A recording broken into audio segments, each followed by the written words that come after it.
Hello, welcome to From the South. I'm Laura Prada from the Telesur Studios in Caracas, Venezuela. We begin with the news. Stay with us.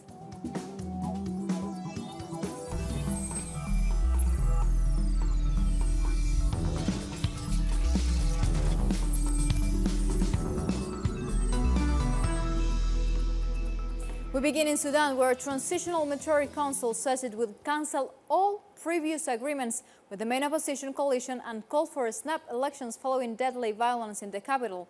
At least 30 people were killed when security forces opened fire on protesters in an attempt to disperse their main camp outside the defense ministry in Khartoum. The transitional military council said elections would be held within 9 months. The military council regrets the events and repercussions of the operation to cleanse Nile Street this morning that went beyond the boundaries of planning and prior commitments. To our nation and our honourable revolutionaries, we know very well that there is nothing more costly than our lives, and our nation is also dear, and preserving it is costly, demanding sacrifices from everyone. The revolution, since its beginning, has seen the blood of martyrs. The armed forces, rapid reaction forces and government forces are all responsible for the protection and security of the nation. They only joined this revolution to protect it and protect Sudan, not to rule, because that's not its right. The only path to ruling Sudan is through the ballot box that is controlled solely by the Sudanese people.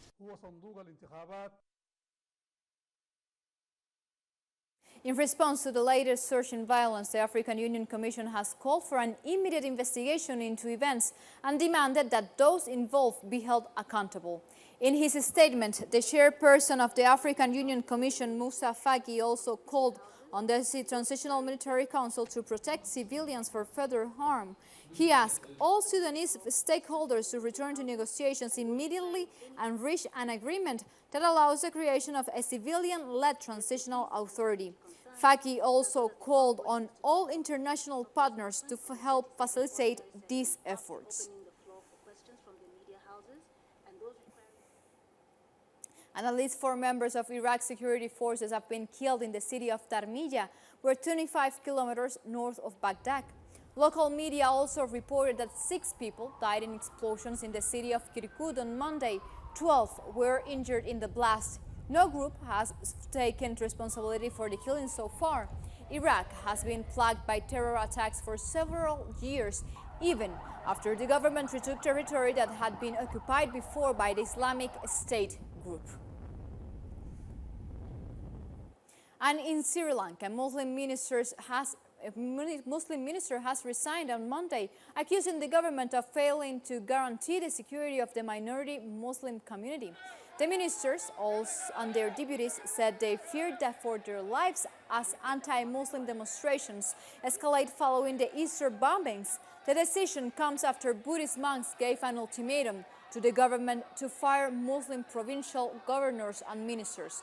3 weeks ago, mobs of people destroyed Muslim properties, killing 1 person in Sri Lanka's northwestern province.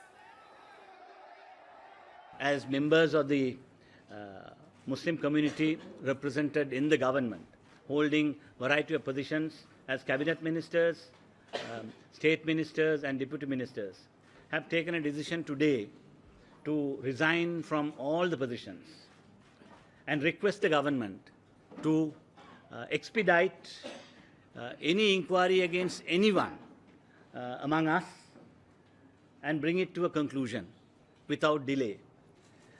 We expect that to happen within a month so that we will be vindicated from these allegations. And a huge protest against United States President Donald Trump's visit to the United Kingdom is set to take place in London this Tuesday. A small group of protesters mingled with the crowd outside Downing Street and Buckingham Palace on Monday.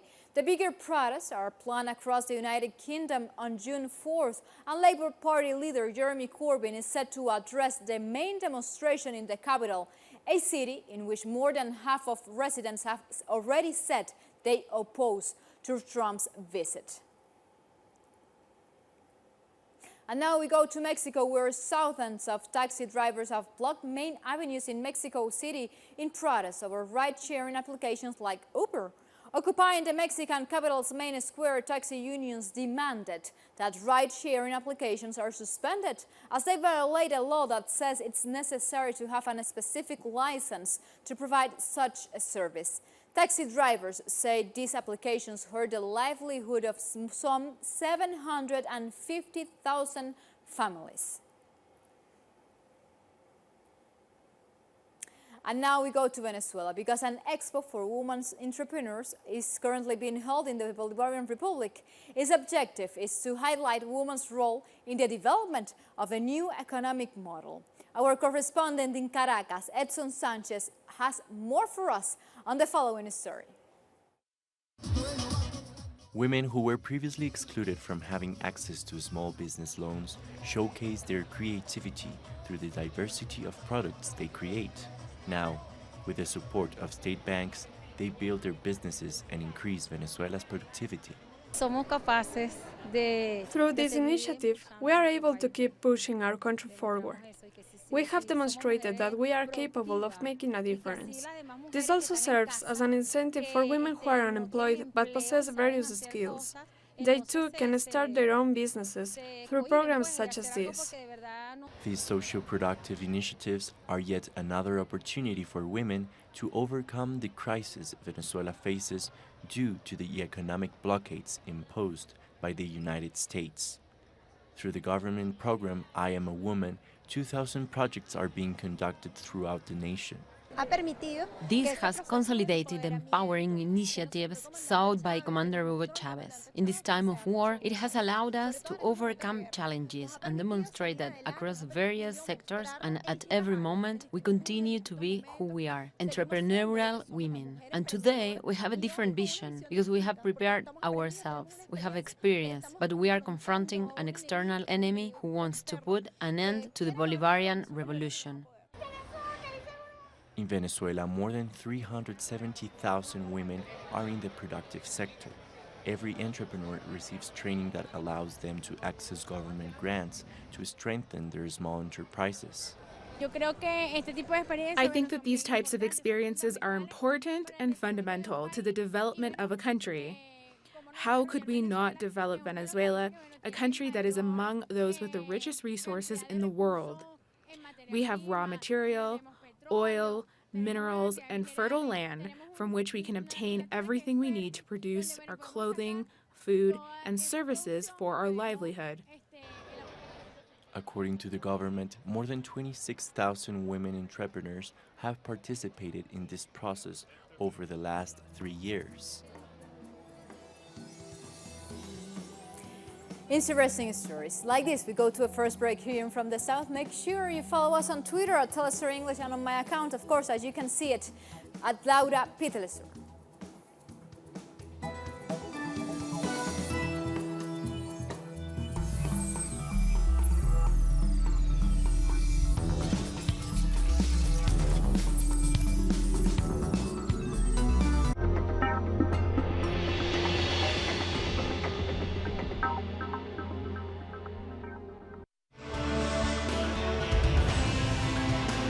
Infested by inequalities, abuse of power, and injustice, the American journalist Abby Martin covers the struggle for fundamental rights worldwide, deepening into the search of files which uncover the empire's strategies through our screen and web platform in English. The Empire Files with Abby Martin. Tuesday, only on Telesur.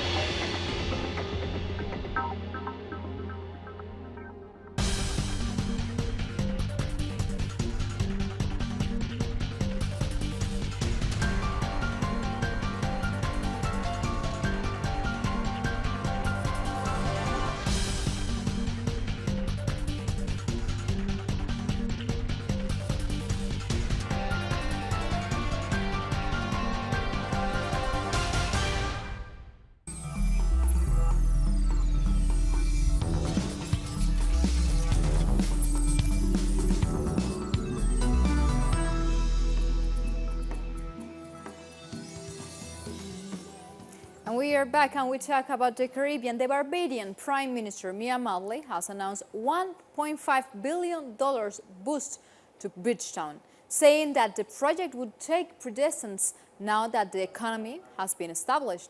Mottley rolled out a parcel of initiative including a multi-million-dollar hotel expansion project and the provision of 3,000 housing units. For the public servants in this country, those earning, in particular, $4,000 a month and under. And let's be real, a policeman that earning $2,700 a month or $3,000 a month, he can't afford or she can't afford to go and buy a piece of land at $25 a square foot to build a house. They can't do it. And we continue in the Caribbean. Antigua's Prime Minister Gaston Brown has signed an initiative that would encourage Caribbean countries to take steps to end plastic pollution in the region. The St. John's Declaration was signed on Saturday as the island hosted the Played Out Festival. The free concert saw the coming together of regional and international artists with policymakers to raise awareness about plastic pollution. During the concert, Prime Minister Gaston Brown thanked the country for their support in the bid to end plastic pollution. My government acted expeditiously to protect our citizens and our environment. We responded in the strongest possible way by passing legislation that bans the utilization of single-use plastics and styrofoams. Tonight, I thank the citizens and residents of Antigua and Barbuda for your responsiveness, your participation, and commitment to eliminate single-use plastics from our environment.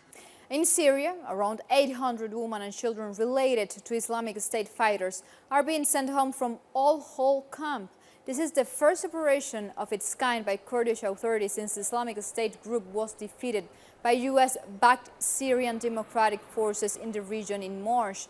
The camp is controlled by the Syrian Democratic Forces and was initially built to house up to 10,000 people, but is now home to over 73,000 people, mostly women and children.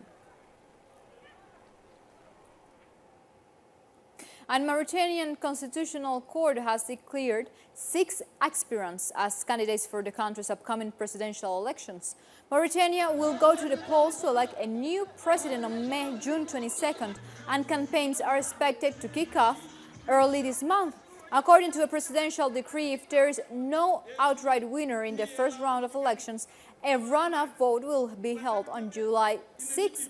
President Mohamed Ould Abdelaziz is to step down after 2 terms in office. There is an essential point for me. It's reorganization and modernization of our armed and security forces with the Republicans in order for our country to face the dangers that assail it.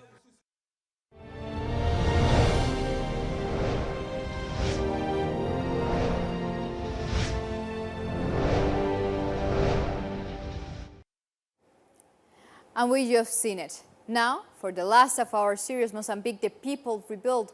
Culture has long been an important tool for recovering the history of the African continent. Now, it's playing its part as the people of Mozambique recovers from the devastation that left Cyclone Idai in the month of March. Our correspondent, Andre Vieira, was there and brought us this story. País multilingüístico, multilingual, multicultural, and multi-ethnic are just some of the adjectives to describe Mozambique, a country that until 1975 was a Portuguese colony. When the colonialists were in Mozambique, our traditions were hardly visible because there was very little space to present our culture. Then there was the struggle for national liberation, which lasted 10 years. The colonialists left Mozambique to control, and that's when our African traditions came to the fore.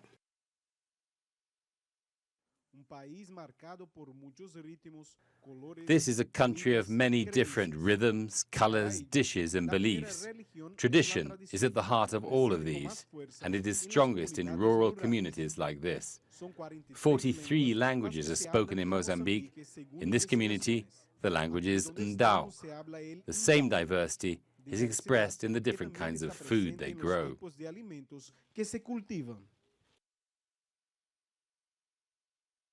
Maíz, mango, también papa dulce. Corn, mangoes, sweet potatoes, cassava, inemba beans, and dete beans, we plant them all here. But this year, the harvest failed because of the drought. Los plantamos aquí, pero este año no salió debido a la sequía.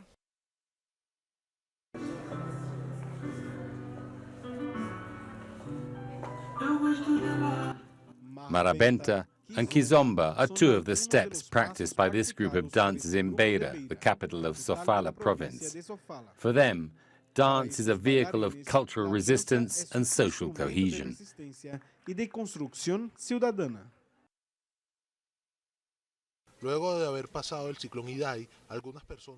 After Cyclone Idai struck, some people got very tense and out of control. Some even started stealing. This helps to loosen up the mind.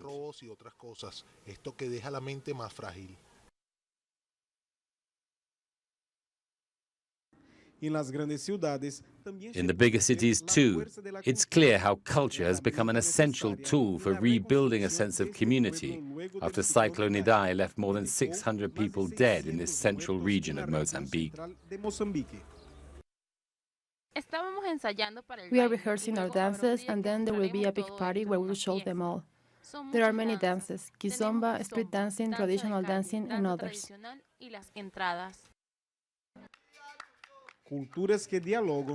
Capoeira is one cultural expression that crosses continents. This 19-year-old was baptized by his group as Zumbi, an important warrior who led the fight for freedom of Africans enslaved in Brazil. We have to keep the tradition going, and that's why we practice this, so we don't lose the traditions of our elders, so that we keep them up.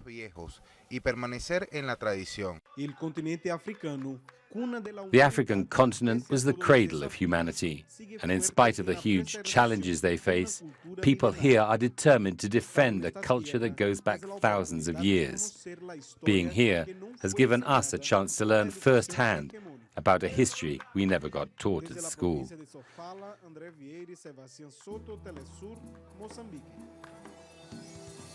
With this story of challenges and recovering, we go to a second break here from the south. We'll be right back.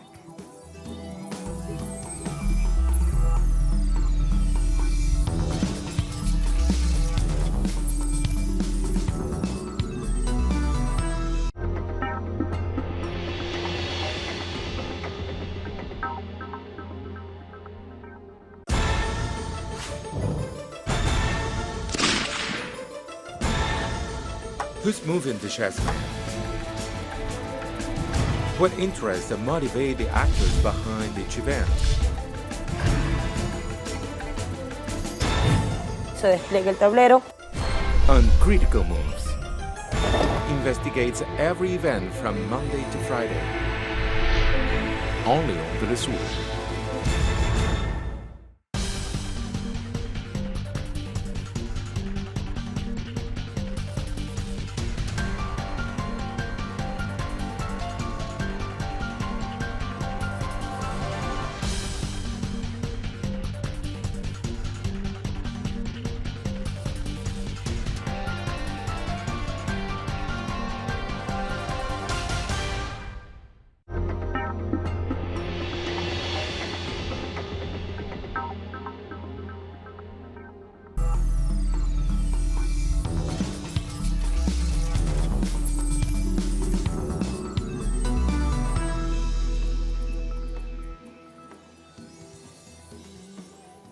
And we are back. Thousands of Argentinians took to the streets of Buenos Aires in defense of women's rights, The march coincides with the 4th anniversary of the founding of Ni Una Menos, Not One Less movement, a grassroots activist group established to combat gender violence. The Argentinian Supreme Court says that 278 women were killed because of their gender last year alone. Ahead of upcoming elections in Argentina, the demonstrators also condemned the government of President Mauricio Macri, stating that the economy and austerity politics are feminist concerns, highlighting the link between state debt, private debt, and machista violence. Many protesters also pointed out to abortion access as a key election issue. Every so many hours, we have another woman killed, and the policies taken by this government are just not enough. Well, what we are demanding today is exactly the same we have been demanding for the last 4 years when this big movement started. But what I have realized is that we are more every time. We play our part here, the streets. No, we don't have the ministry, secretaries of administration, government, or even the courts, but the streets are ours. And now we go to Brazil because the government has temporarily suspended beef exports to China after confirming a case of mad cow disease. The case was found in the leading farm state of Mato Grosso, and the export ban is the result of a bilateral health protocol signed by Brazil and China in 2015. But the Brazilian Agriculture Ministry expects the suspension to be lifted quickly as the country is still considered free of mad cow disease by the World Organization for Animal Health. China is Brazil's largest beef importer and spent about $1.5 billion on Brazilian beef only last year.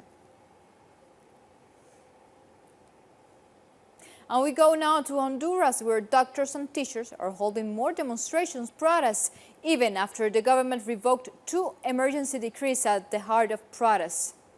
After days of popular pressure in the streets on Sunday night, President Juan Orlando Hernández withdrew 2 decrees which the protesters will say will privatize healthcare and education. But he announced 2 new decrees. The protesters said they were not consulted about the new legislation and that therefore their action would continue, and they also condemned the use of police violence against their demonstrations and demanded an impartial investigation.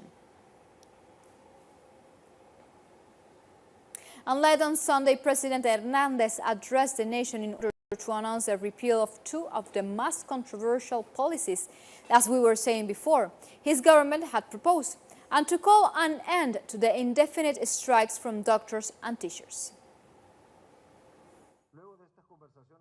Following talks with the Commissioner for Human Rights, we have agreed on the need for emergency decrees in both the education and healthcare sectors. These include the establishing of a dialogue table in order to improve public education, which must be free and easily accessible, as per our Constitution.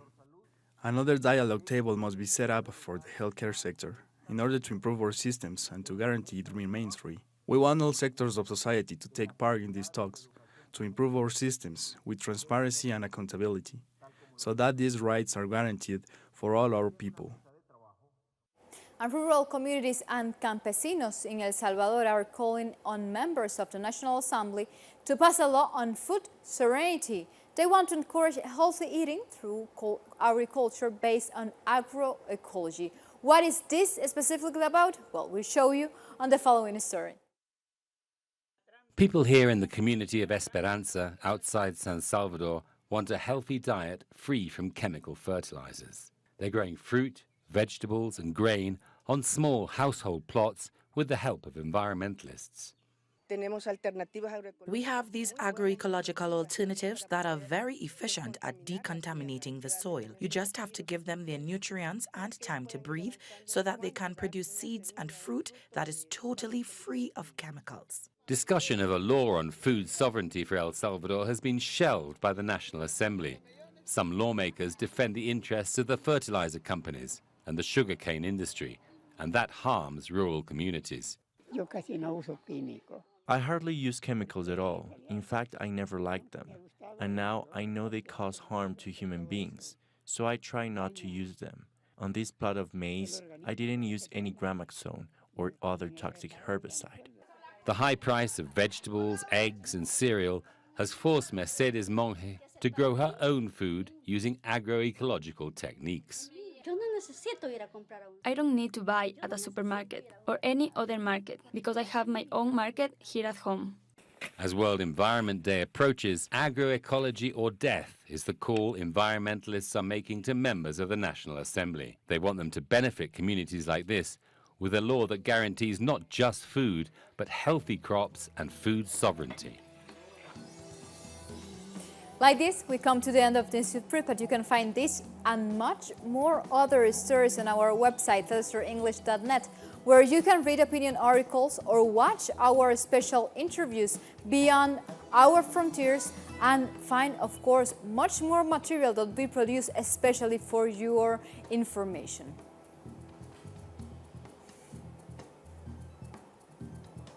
Continue with Telesur, connecting the Global South. Until next time, thank you for watching.